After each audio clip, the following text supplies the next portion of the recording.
Good morning, everybody. It's Monday, October 7th, 5:25 a.m. Central Time.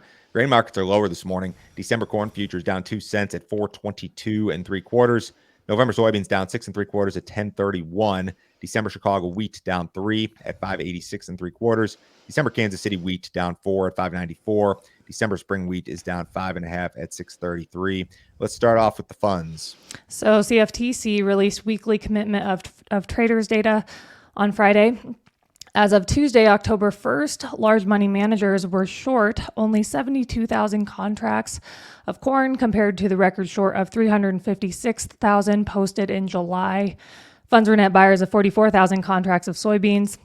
The net short of 32,000 contracts is the smallest since the end of May, and funds were net buyers of 6,000 contracts of SRW wheat on the week. The net short of 25,000 contracts is the smallest since October of 2022. This has been a massive short covering event, and maybe it doesn't feel like it because, the markets have rallied, but they haven't rallied maybe in the way that you would have thought. When you look at corn, soybeans, SRW wheat combined, the record net short of 609,000 contracts was posted in July. Across those same three contracts, the funds were short only 129,000 contracts as of last Tuesday. So massive, massive short covering event. When you look at corn in a vacuum, they were net short only 72,000 contracts as of last Tuesday. That position was 356,000 contracts net short in July. So the funds have covered 284,000 contracts worth of net short positions in the corn market since July. They've covered 151,000 contracts worth of net short positions in the soybean market since July. The reason for this, I don't know. Maybe the funds just wanted to take profits. Maybe they made enough money. Maybe they were comfortable. I think there's something else going on, though, because this is not just a grain market thing. If you look at commodity markets, and this chart's a couple days old, I used it in one of the premium videos last week.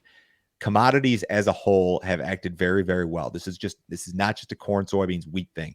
You look at this graphic I've got here, and if you guys are not watching, if you're listening, most commodities that we track are up anywhere from 3 to 14% at the high end over the last 30 days. And again, a couple days old. You got a handful that are lower, but the vast majority of commodities that are traded on the exchanges have acted very well. And what's the reason for that? I don't know. Is it the Fed? Is it geopolitical? Is it because of crude oil? I don't really know, but sentiment appears to have shifted. I guess one of the questions for me with all of this is, did the funds just provide you guys with one of the best marketing opportunities you're going to see for a while with this big short covering event? And then the second question would be, what are they going to get long? If you look at this chart, if you guys are watching, the funds did something similar back in like April or May of this year when we had that little crop scare event. They went from a huge net short to about where they're at now across corn, soybeans, and SRW wheat, but they never got long. Be interested to see if they get long here. That would really be something. Conflict in the Middle East continued overnight. Israeli defense said that 5 projectiles were launched from Palestinian territory on Monday. Sirens sounded across central Israel. Bloomberg reported that 2 people were injured. Over the weekend, Israel decided to send troops back to parts of northern Gaza. Israel clearly continues to view Hamas as a significant threat. Crude oil futures posted fresh multi-week highs again overnight. Yeah, so I went to bed at 7:58 p.m. Last night, as I usually do, and everything was kind of quiet.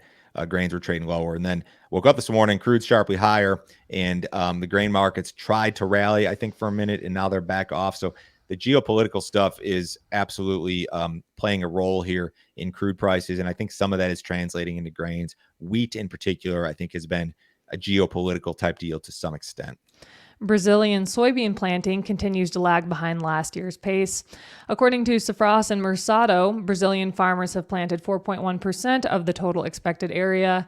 During the same week last year, 7.8% of the projected soybean acres had been planted. Hot and dry weather is hindering planting across the majority of soybean areas. However, weather models are forecasting rainfall to return this week. I think they're going to play catch up very, very quickly because it's going to rain. There's some rain over Mato Grosso early this morning. This is going to be kind of scattered stuff. The amounts that are projected over the next 5 days are kind of scattered with the exception of the far south where it's going to be very wet. Where it really opens up, at least according to the Euro, is in that 5 to 10 day period. You're going to see widespread rain across Brazilian corn and soybean country, and that could allow farmers to play catch up very quickly. You look at the GFS through October 23rd, more of the same. Widespread rainfall with excellent coverage over the next 16 days. Look at the anomaly maps. So through the 17th, through the next 10 days, you've got some areas that are going to be below normal, some areas below and above. It's kind of a mixed bag. But then you look at the extended anomaly through the 23rd, and almost everywhere, most key Brazilian soybean growing areas are going to either be normal or above normal with regard to precipitation. So I think farmers in Brazil could catch up very, very quickly. And maybe that's why the soybean market's been under a little bit of pressure. So if you guys have not checked out our premium content, you sure need to do so. Joe, can you tell me about some of our premium videos from last week? Have the grain markets adjusted for inflation, meaning that, so Pete Meyer was on with me on Thursday, and this is what we talked about. It was a longer video. We had some cool charts and graphics, but, everything in the world, including farm inputs, are up, 20, 30%, if not more than that, versus pre-COVID type levels. But the grain markets still seem poor. The prices are similar to what we saw, prior to COVID. We kind of made arguments in both directions. We ran some numbers. It was an interesting conversation. And I had one chart that kind of proved that maybe we actually have adjusted for inflation with regard to corn prices. It's too early to say, I think. If you guys want to see the premium stuff, go to standardgrain.com. You can sign up this morning. Today's video is going to be a cash grain marketing review. I'm going to do corn and soybeans today, 2024 and 2025. Everything I've advised, everything I'm looking at, what my game plan is moving forward. Guys, I know you're busy. I know you're in the truck. I know you're in the combine. I know it's going to be a busy week. But if you guys want to see this stuff, it's actually excellent viewing or listening material while you're working. And everything is very easily accessible on your cell phone. You can sign up on your cell phone. We do Google Pay, Apple Pay credit cards. It takes like 30 seconds to sign up. Give that deal a shot. No other fee, no other obligation. Cancel at any time. I'll forward you a copy of this morning's email if you sign up this morning. U.S. farmers will be busy this week. Following a mostly dry weekend across the U.S. Corn Belt, farmers will have another week of dry weather. Temperatures are slated to run well above normal in the U.S. Plains and Western Corn Belt. Temperatures will trend below normal in the east. The extended GFS model through October 23rd offers no material rainfall for key U.S. corn and soybean areas.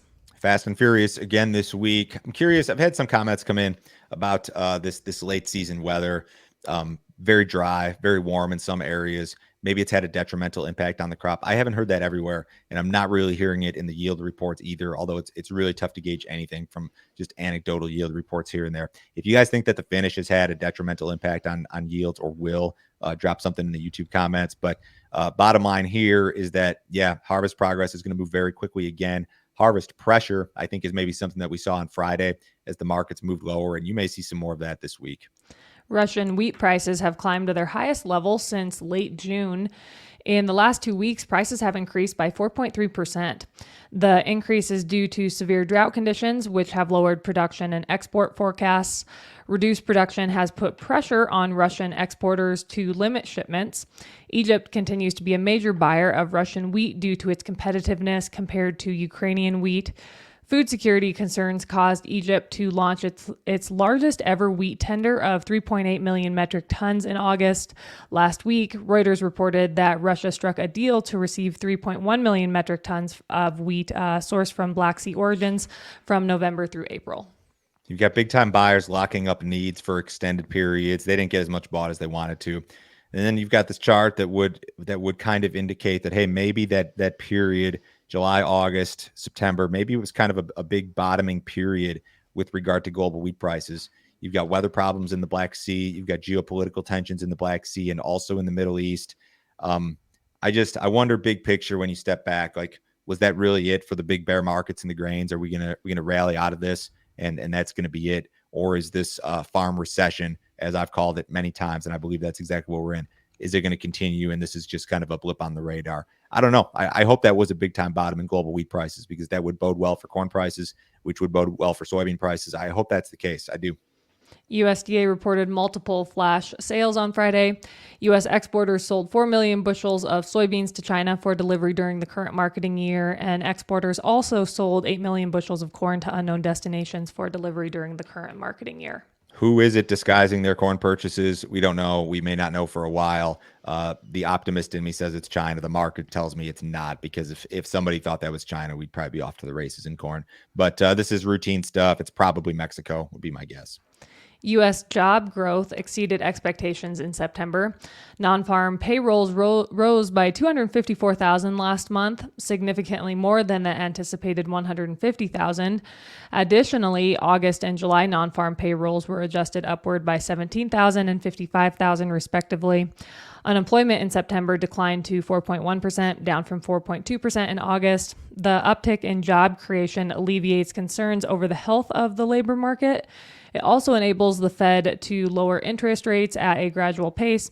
The futures market is now pricing in a strong likelihood of 2 quarter-point rate cuts in November and December.